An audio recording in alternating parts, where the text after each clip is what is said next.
Noshin Gilal, a law graduate and a criminalist. So there is a confusion here whether in the case of blasphemy and Tohine Risalat, one should be beheaded or killed the offender immediately. Even though जो हमारा panel code है वो भी एक मतलब उसमें भी under section 295 उसमें ब्लास्फेमी लॉज हैं और पनिशमेंट भी प्रिस्क्राइब की गई है, but we being as good Muslims और ट्रू मुस्लिम्स तो हम लोग क्या करते हैं कि ड्यू टू इट्स सेंसिटिविटी और उसमें जो बहन जरा हम देखेंगे पहले, अगर कोई गैर मुस्लिम उनके सवाल को पहले हम जवाब देंगे। आज इस मजलिस में गैर मुसलमान हमारे गेस्ट ऑफ ऑनर्स है। Mike number 3। अगर कोई गैर मुस्लिम है, अगर कोई सवाल पूछना चाहता है, भले इस्लाम के खिलाफ हो, आपको कोई शक है, कोई शुबा है, या आप कुछ चीज़ इस्लाम के कोई कानून से आप सहमत नहीं है, ये मौका है, आप पूछ सकते। मैं जवान हूँ, आई कैन टेक इट, मेरी दाढ़ी तो सफ़ेद है लेकिन माशाअल्लाह मैं दिल से जवान हूँ। अगर कोई भी सवाल है आपके पास, आम तौर पे खुले मजमे में इजाज़त होती नहीं कि दीन के बारे में कुछ इख्तिलाफ करे, लेकिन यहाँ हमारे मजमे में जो भी आपको सवाल है इंशाअल्लाह मैं कोशिश करूँगा उसका जवाब देने के लिए। कोई गैर मुस्लिम है भाई और बहन? जी, एक भाई वो वहाँ पे नज़र आ रहे हैं मुझे, अगर उन तक माइक पहुँच सके। माशाअल्लाह, आप यहाँ महफूज है, आप गवर्नर हाउस में पाकिस्तान में है, गवर्नर हाउस में। हम दुनिया को दिखाना चाहते हैं सैटेलाइट के जरिए कि पाकिस्तान में भी गैर मुस्लिम महफूज है। माशाअल्लाह, अल्हम्दुलिल्लाह। जी भाई, आप सवाल पूछिएगा।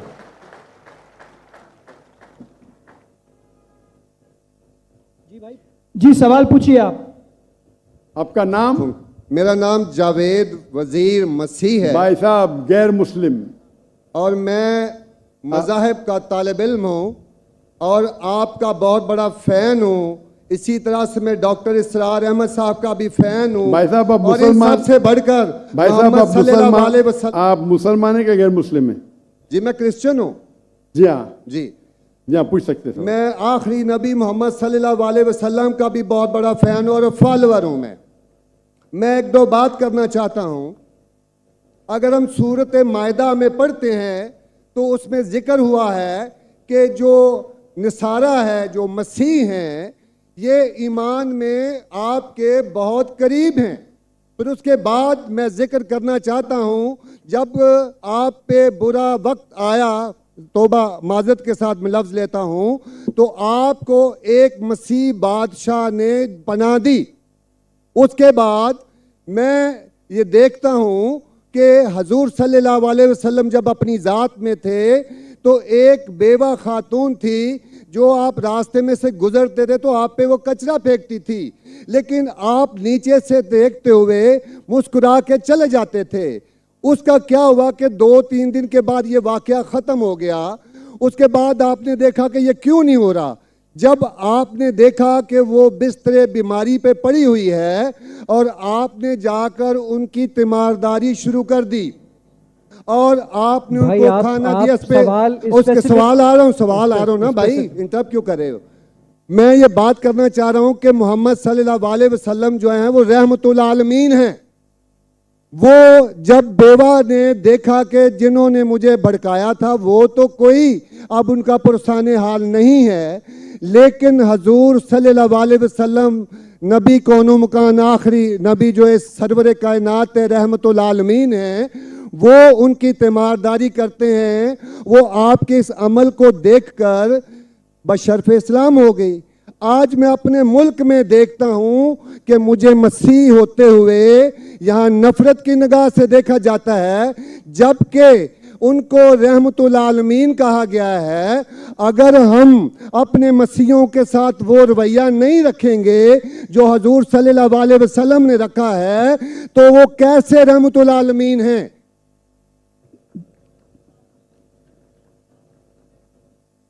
जी बहुत शुक्रिया आपके सवाल का।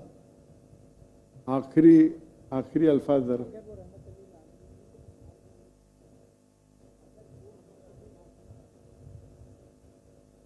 हाँ भाई साहब का अच्छा सवाल है। उनका नाम जावेद मसीह है और उन्हें मिसाल दी कि मोहम्मद सल्लल्लाहु अलैहि वसल्लम जब साहबा ने हिजरत की तो अबिसीनिया के बादशाह ने उन्हें पनाह दी और जिक्र किया एक औरत जो कचरा फेंकती थी और वो कह रहे कि आज इस मुल्क में मुसलमान उनको नफ़रत की नज़र से देखते, अपने अल्फाज इस्तेमाल की नफ़रत की निगाह से देखते हैं। तो क्यों, जब अल्लाह के रसूल रहमतुल आलमीन हैं तो मुसलमान नफ़रत की निगाह से क्यों देखते हैं? कुरान में अल्लाह सुब्हानहू व तआला फरमाते हैं सूरह माइदा में सूरह नंबर 5 आयत नंबर 82 में कि मुसलमान के सबसे करीब वो लोग हैं जो कहते हैं कि वो क्रिश्चियन हैं।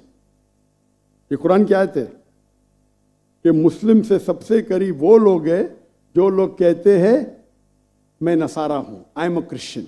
ये कुरान की आयत है। और कुरान में 1/3 हिस्सा 1/3 ऑफ द कुरान, तो 1/3 of the Quran is address to, मुखातिब है या अहले किताब, या अहले किताब, कहो अहले किताब से, यहूद और नसारा से। तो 1/3 हिस्सा कुरान मजीद का तकरीबन अहले किताब से मुखातिब है। और आपका सवाल कि अल्लाह के रसूल रहमतुल आलमीन बेशक है, कुरान की आयत है सूरह अंबिया सूरह नंबर 21 आयत नंबर 107, वमा अरसलनाका इल्ला रहमतुल आलमीन, कि मोहम्मद सल्लल्लाहु अलैहि वसल्लम अल्लाह ने उन्हें रहमतुल आलमीन, रहमत बना के भेजा है सारे आलम के लिए, सारे इंसानियत के लिए। वो बेशक है, उस पर कई किताब लिखी गई। अगर आपको मुसलमान नफरत से देखते हैं, उसकी वजह जानना ज़रूरी है। मुसलमान तो दूसरे मुसलमान को नफरत से भी देखते हैं।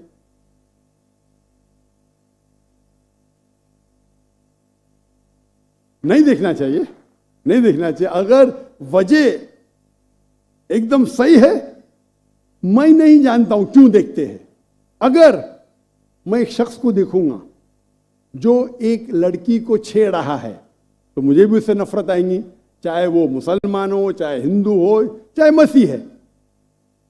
आप समझे ना? तो उस वक्त मुझे हिदायत दी गई है, अगर एक इंसान कोई खवातीन या कोई लड़की का बलात्कार कर रहा है या ज़िना बिल जब्र कर रहा है तो रहमत क्या कहती है? अरे रहमतुल आलमीन, क्या बोलेंगे? सलाम अलैकुम बोलेंगे आप उसको? क्या कहेंगे? अगर आप बलात्कार देख रहे, ज़िना बिल जब्र हो रहा है, आप क्या कहेंगे? मैं मुसलमान हूं, अस्सलाम अलैकुम। अल्लाह के रसूल की हदीस है, अगर कोई बुरा चीज देखते हैं तो हाथ से रोको, हाथ से नहीं रोक सकते तो जबान से रोको, जबान से नहीं रोक सकते तो दिल में कोसो। ये मिसाल दे रहा हूं मैं नहीं कहता हूं कि आप बुरे इंसान हैं, मैं नहीं कहता हूं कि आप गलत काम कह रहे, लेकिन अगर कोई मुसलमान, मैं आपको नफरत की नजर के देख रहा हूं, जावेद भाई मैं आपसे मोहब्बत करता हूं, जावेद भाई मैं आपसे मोहब्बत करता हूं, on the microphone please, on the microphone, I love you too. खलास। तो आप ये जनरल स्टेटमेंट देना कि मुसलमान मुझसे नफरत करते हैं, मेरे लिए गाली हो गई ना? नो सर, माजरत, मेरे अकेले साथ नहीं, मेरे तो बहुत अच्छे अच्छे दोस्त हैं, बल्कि बहुत से उलमा मेरे दोस्त हैं। माशाअल्लाह। इज्तमाई तौर पे कोई एक आदमी गलती करता है तो हमारे चर्चेस के ऊपर चढ़ाई हो जाती है, हमारे सामने हमारे ईमान की धज्जियां उड़ाई जारी होती हैं और हम खामोशी से एक गिद्दड़ की तरह खड़े होकर देख रहे होते हैं, क्योंकि हमें यह नहीं सिखाया गया है। मैं इज्तमाई बात कर रहा हूं। अभी पिछले दिनों ये पूरा जो है पूरा है। भाई साहब ये सवाल जवाब का सेशन है, तकरीर का सेशन नहीं है। तकरीर के सेशन के लिए आप एक हॉल हायर कर सकते हैं। आपका सवाल आपने पूछे, मैं जवाब दिया। अगर कोई शख्स बिना वजह आपसे नफरत करता है तो गलत है। और कुरान की तो आयत है, जितने भी गैर मुसलमान है सबसे करीब है जो नसारा है। अगर आप कुछ गलत काम किए और कोई नफरत करता है, वो भी कुरान की आयत है। कुरान की आयत है सूरह नंबर 41 आयत नंबर 34 सूरह फुसिलत, चैप्टर 41 वर्स 34, अगर कोई आपके साथ बुरा बर्ताव करता है उसका बदला अच्छाई से दो। जावेद भाई, मैं आपसे बात कर रहा हूं, अगर कोई आपसे बुरा बर्ताव करता है तो कुरान फरमाते, अल्लाह ताला फरमाते, उनसे अच्छा बर्ताव करो। आपको क्या पता कि आपका दुश्मन आपका दोस्त बन जाएगा। जो कुरान की आयत है, सूरह फुसिलत सूरह नंबर 41 आयत नंबर 64। तो अगर कोई मुसलमान कुरान पे अमल नहीं करता है तो वो नॉन प्रैक्टिसिंग मुस्लिम होगा। मतलब हर मुसलमान तो मैं नहीं कह सकता अच्छा है, और अगर कोई एक शख्स कोई गलती करता है, आप जैसा कहे कि पूरे कौम पे चढ़ाव करना बिल्कुल गलत है, इस्लाम में भी नहीं है। अगर कोई एक शख्स गलती करता है और वो सजा का हकदार है, उसको सजा मिलना चाहिए, उसका मतलब नहीं पूरी कौम। इनफैक्ट अगर आप हिस्ट्री पढ़ेंगे, आप तारीख पढ़ेंगे, आप तारीख में पढ़ो, चाहे वो 6ठी सदी की हो, 7वीं सदी की हो, 8वीं सदी की हो, आप देखेंगे सबसे महफूज अगर कोई जनरल दीन को फॉलो करने, वो इस्लाम के रूल में, इस्लाम अगर रूल कर रहा है उस शहर को, तो जितने गैर मुस्लिम थे वो अपने आप को महफूज समझते थे। क्यों? इस्लाम में है कि आपको इस्लाम कबूल करने का करो, नहीं करने का नो प्रॉब्लम, एक जजिया दो। ये जजिया कुछ बड़ी अमाउंट नहीं, आपकी इनकम टैक्स से बहुत कम है। जजिया मतलब आप मानते हैं कि ठीक है आपको इस्लाम नहीं कबूल करने का, लेकिन मैं आपके अंदर पनाह चाहता हूं। तो जिजिया टैक्स आप देते, आप कबूल करते, और जब जिजिया टैक्स देते आपको प्रोटेक्शन मिलता है। इस्लाम में कहते हैं दिम्मी।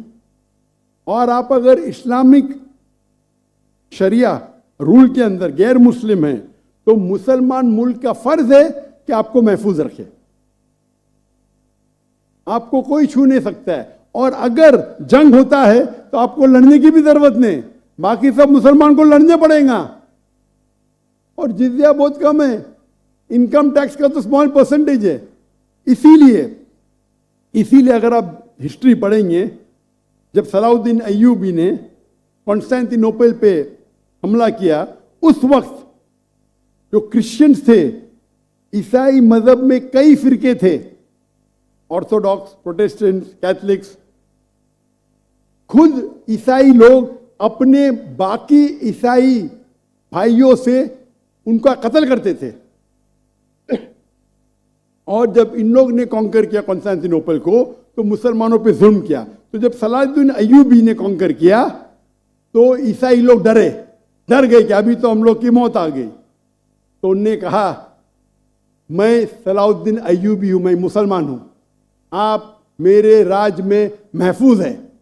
और इतना हिस्ट्री पढ़ेंगे आप, क्रिश्चियन ईसाई चाहते थे कि सलाहुद्दीन अय्यूबी रूल करे ताकि वो महफूज हो। तो अब हिस्ट्री पढ़िए, आज मुसलमान को देख के दीन को मत समझिए, कुरान को पढ़िए, हदीस को पढ़िए। और इसमें आप देखेंगे कि कुरान के अंदर किस तरीके से इज्जत दी है गैर मुसलमानों को। दावत दो, कबूल करते अच्छी बात है, नहीं कबूल करती किस पे जोर जबरदस्ती नहीं। अगर कोई इस्लामिक मुल्क में कोई भी चर्च है या टेंपल है, उसे डिस्ट्रॉय करने की इजाजत नहीं, अनलेस वो कोई फितना कर रहा है। ये सब उसूल है। वो फितना कर रहा है तो अलग बात है। तो एक इस्लामिक मुल्क में सबसे ज्यादा महफूज है मुसलमान। और मैं मिसाल देता हूं, मेरी जाम में से आ रहा हूं, मलेशिया में हिंदू 6% है, 6.3%, 6.3% है। आप कंपेयर करेंगे बिटवीन इंडिया, जिस तरीके से इंडिया माइनॉरिटी मुसलमानों को ट्रीट करता है, हम 14.3% है according to the Indian government, वहां मलेशिया में 6.2%। लेकिन जिस तरीके से मलेशिया हिंदू लोगों को ट्रीट करता है, इतने अच्छे तरीके से, इतने उनको राइट्स दिए, ये एक मिसाल है। मैं पाकिस्तान के बारे में कह नहीं सकता हूं क्योंकि रहता नहीं हूं। मैं नहीं कहता हूं पाकिस्तान अच्छा सलूक करता है, नहीं अच्छा सलूक करता हूं, मुझे हक नहीं बोलने का क्योंकि मैं जानता नहीं हूं। लेकिन मलेशिया में जहां रहता हूं मैं जानता हूं, इतने राइट्स है उनके पास, इतने हुकूक दिए गए। तो इस्लाम के अंदर गैर मुसलमान महफूज है। सिर्फ फितना नहीं करना चाहिए कि कुरान कहते फितना इज वर्स देन कत्ल से और ख़राब है। तो अगर आप फॉलो करते जो उस इस्लामिक मुल्क का कानून है तो गैर मुस्लिम सिर्फ गैर मुस्लिम होने की वजह से उन्हें कोई भी अटैक नहीं कर सकता है, और करता है तो गलत है। Hope that answers the question. Doctor साहब माशाल्लाह आपकी गुफ्तगू के दौरान जो पिंड